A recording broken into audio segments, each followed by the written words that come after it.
एक तर असं आहे की अर्ज सगळ्यांनी काल भरले, मात्र अधिकृत उमेदवारांची यादी ना तुमच्या पक्षाने जाहीर केली ना शिंदेच्या शिवसेनेने जाहीर केली. यामागचं काय नेमकं अचानक? नाही, गेले अनेक वर्ष अशा याद्या शिवसेनेतर्फे जाहीर केल्या जात नाहीत, हे आपण पाहिलं असेल. शिवसेना प्रमुखांपासून सुद्धा आम्ही पाहिलं. ज्यांना उमेदवारी द्यायची आहे त्यांना एबी फॉर्म दिला जातो आणि मग उद्या तुम्हाला कळेलच कोणाला फॉर्म दिले ते, सगळे स्क्रुटिनी वगैरे झाल्यावर ते आजच कळेल.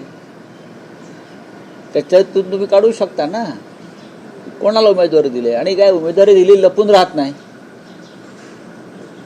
याद्या जाहीर करायच्या, मग त्या यादीतून गोंधळ व्हायचा, हे प्रकार बहुतेक सर्व पक्षाने थांबवलेले आहेत. उमेदवारांचे अर्ज वैध ठरल्यावरती जी यादी येते ती फायनल. काल संध्याकाळपर्यंत शिवसेनेने ज्यांना उमेदवारी अर्ज दिले, एबी फॉर्म दिले, त्या सगळ्यांनी वाजत गाजत आपले अर्ज भरलेले आहेत. महाराष्ट्र नवनिर्माण सेनेच्या उमेदवाराने सुद्धा उत्साहात अर्ज भरलेले आहेत.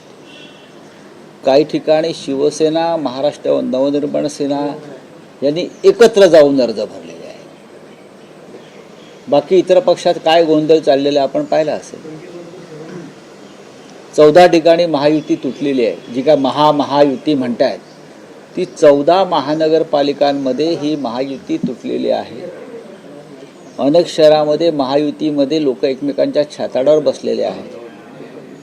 शिस्तबद्ध वगैरे भारतीय जनता पक्षाच्या तिकीट वाटपात नाशिकपासून संभाजीनगरपर्यंत आणि ठाण्यापर्यंत काय गोंधळ झाला आणि लोकांनी, महिलांनी, मुलींनी कसा आक्रोश केला, हे सुद्धा चित्र पाहण्यासारखं होतं. बाहेरून आलेल्या उमेदवारांना, गुंडांना उमेदवारी देण्याचं काम अजित पवारांपासून सर्वच पक्षाने केलं. ही लोकशाही आहे त्यांच्या पक्षात. भाजपने म्हणतात की रीग आहे आमच्याकडे म्हणून. हा, गुंडांची रीग लागलेली आहे. काल गजा मारण्याच्या बायकोला अर्ज दिला आहे आणि रीग लागली आहे ती पैसे घेण्यासाठी आहे. उमेदवारी बरोबर जे 5 कोटी रुपये दिले जात आहेत उमेदवारी अर्जाबरोबर, त्या 5 कोटीसाठी ही रीग आहे.